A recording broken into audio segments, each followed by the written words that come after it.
مزید اسلامی بیانات کے لیے مفتی ثاقب خلیل یوٹیوب چینل کو سبسکرائب کریں۔ ابراہیم علیہ السلام سے پہلے آپ حضرات کے علم میں یہ بات ہونی چاہیے، کسی بندے نے کوئی ختنہ نہیں کیا، نبی تو ختنہ شدہ پیدا ہوتے، یہ امت ہوتی تھی وہ بغیر ختنے کے زندگی گزارتے تھے۔ حضرت ابراہیم علیہ السلام کے دور میں ابراہیم علیہ السلام نے جہاد کیا قوم عمالقہ کے ساتھ۔ بڑی زبردست وہ جنگ تھی، جہاد تھا، جس میں بہت سارے لوگ اس کے اندر مارے گئے کافروں کے، اور بہت سارے لوگ مسلمانوں کے اس کے اندر شہید ہوئے۔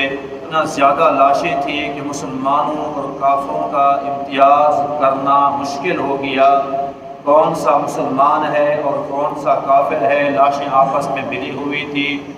حضرت ابراہیم علیہ السلام کو اللہ تبارک و تعالی نے حکم فرمایا، ابراہیم یہاں تم ختنہ کرو۔ جہاں اللہ نے فرمایا اس جگہ کا نام قدوم تھا۔ اختتنا فی القدوم بالقدوم، ایک تو جگہ کا نام قدوم ہے، اور ایک عربی کے اندر قدوم کہتے ہیں اس تیشے کو جس سے بڑھائی اور لکڑی تراشنے والا ترکھان لکڑ تراشتا ہے، اس تیشے کو عربی کے اندر قدوم کہتے ہیں۔ وہ لکڑی تراشنے والا ایک تیشہ پڑا تھا، اور تیشہ بھی ایسا جس کو زنگ لگا ہوا تھا، کند تھا، جس کا منہ تیز نہیں تھا۔ حضرت ابراہیم علیہ السلام نے وہ تیشہ اٹھایا اور ادھر ہی فوراً اپنا ختنہ کر دیا۔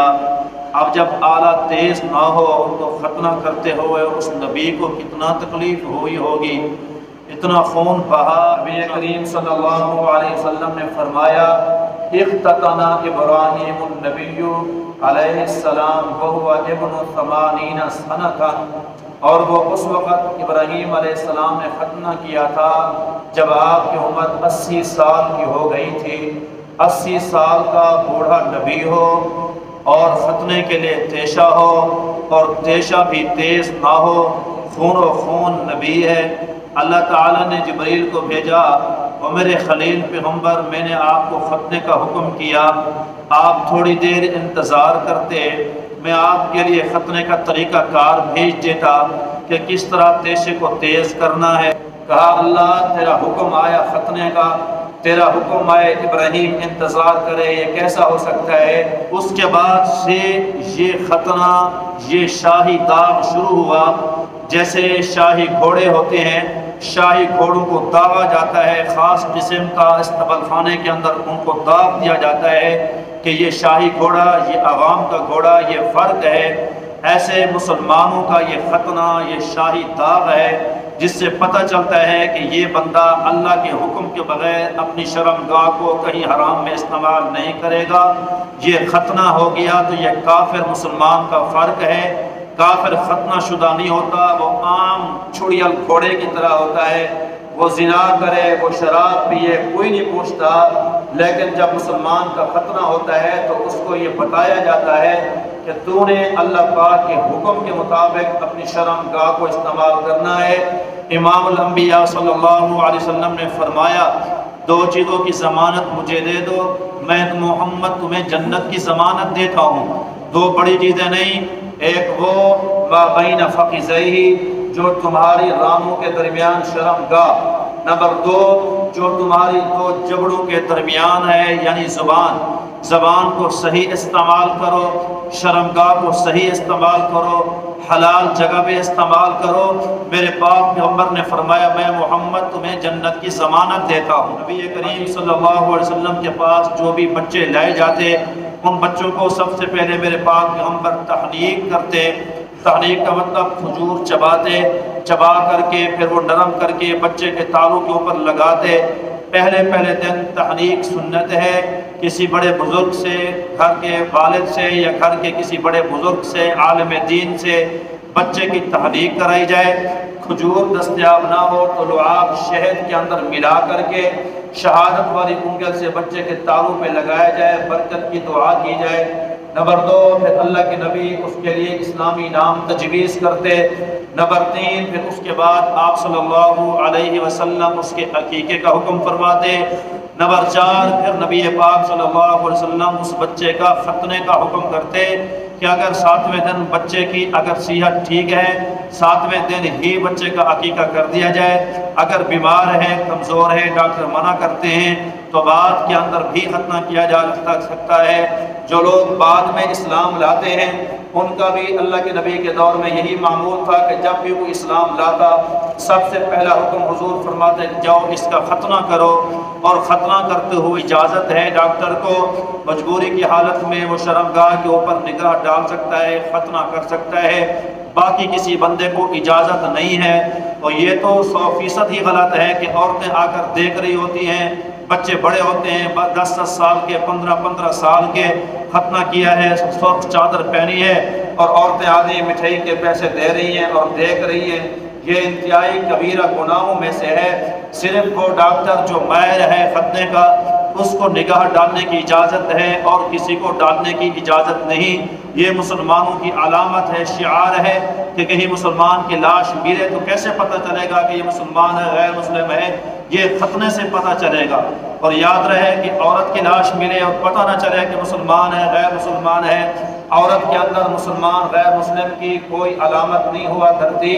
عورتوں کا جب ایسی معاملہ ہو لاش ملے تو آبادی کا لحاظ ہوتا ہے، اگر آبادی مسلمانوں کی ہے تو عورت کو مسلمان سمجھا جائے گا، اور اگر وہ آبادی غیر مسلموں کی ہے تو عورت کو غیر مسلم سمجھا جائے گا، یعنی غیر مسلم ہوگی تو جنازہ نہیں پڑھیں گے، اس کو غسل نہیں دیں گے، کافروں کی طرح اس کو دفن کیا جائے، اور اگر مسلمانوں کی آبادی ہے تو مسلمانوں کی طرح غسل دیا جائے، کفن دیا جائے، جنازہ پڑھا جائے، مسلمانوں کے قبرستان کے اندر دفن کر دیا جائے۔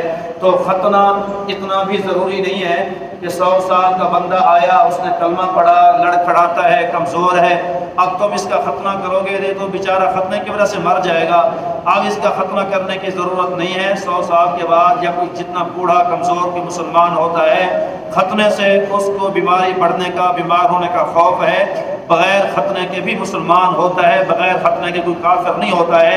البتہ ختنے کرانے سے یہ ہے کہ اس کی بہت ساری حکمت کے اندر بھی فائدے لکھے ہیں اور بندے کو پیشاب کی بیماریاں بھی نہیں ہوتی اور پتہ نہیں بہت ساری حکمتیں ہیں۔ یہ ختنہ چلا ہے سیدنا ابراہیم علیہ السلام کی شریعت سے۔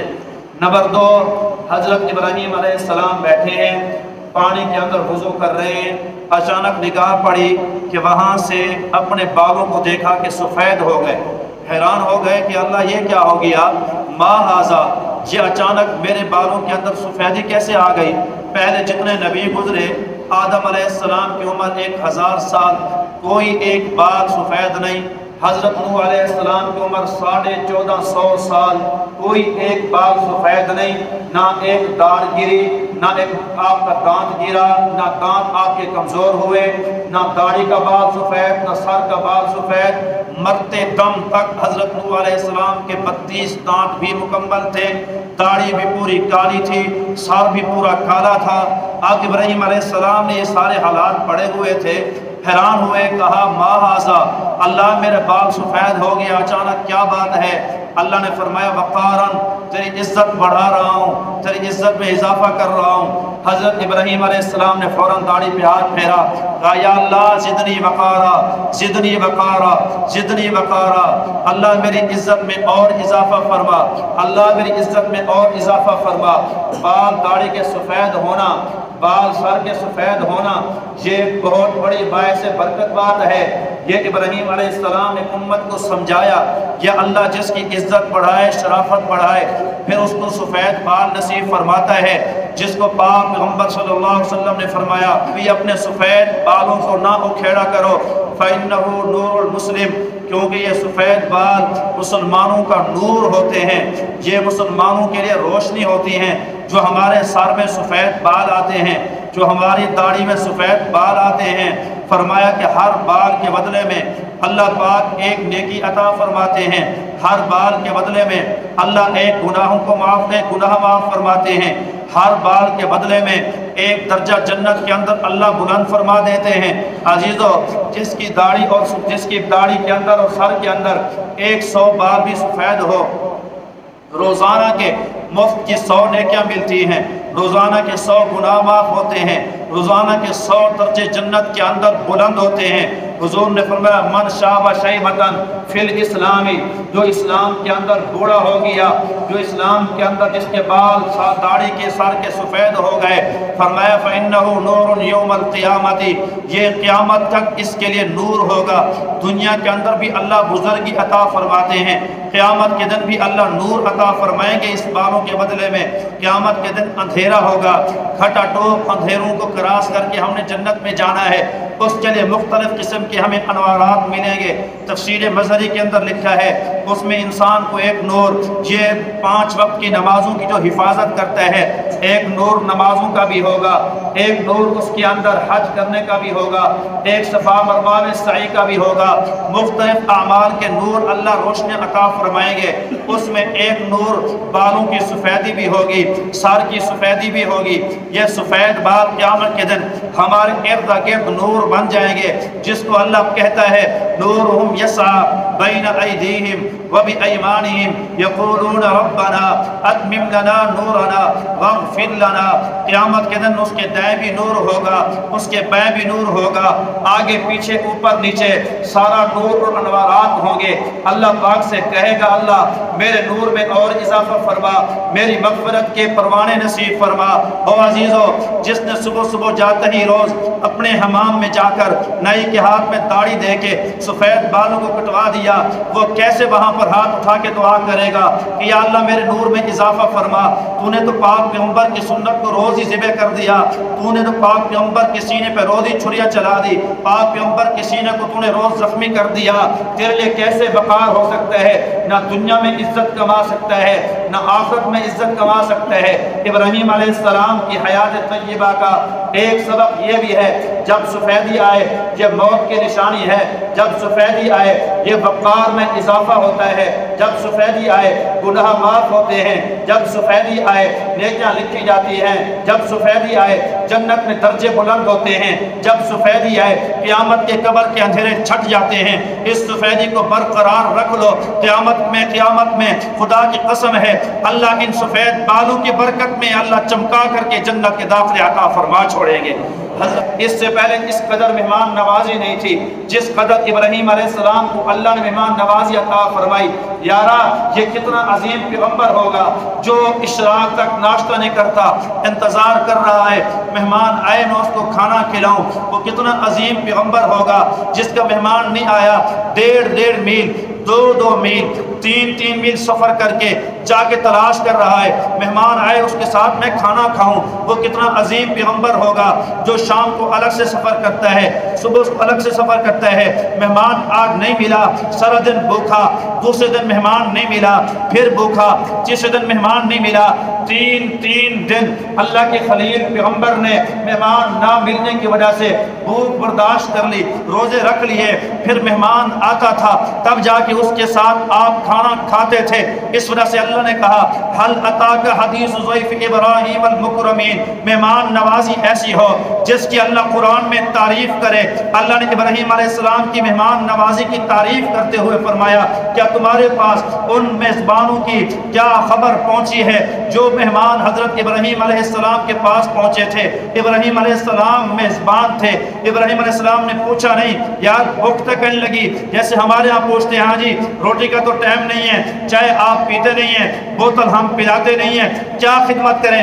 اگلا کہتا ہے 100 کا لوڈ ہی کرا دو۔ وہ مسلمانوں یہ تمہاری شان نہیں تھی، شان یہ تھی کہ بغیر کہے ابراہیم علیہ السلام گائے کا بچڑا ذبح کیا، آ کر فرشتوں کے سامنے بھون کر رکھ دیا۔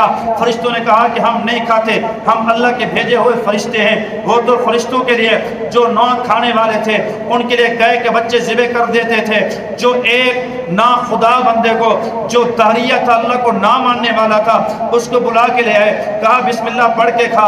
اس نے کہا اللہ کا نام میں نہیں لیتا، میں تو غیر مسلم ہوں۔ کہا پھر یہاں سے چلے جاؤ، پھر تمہارے لیے کوئی کھانے کی گنجائش نہیں۔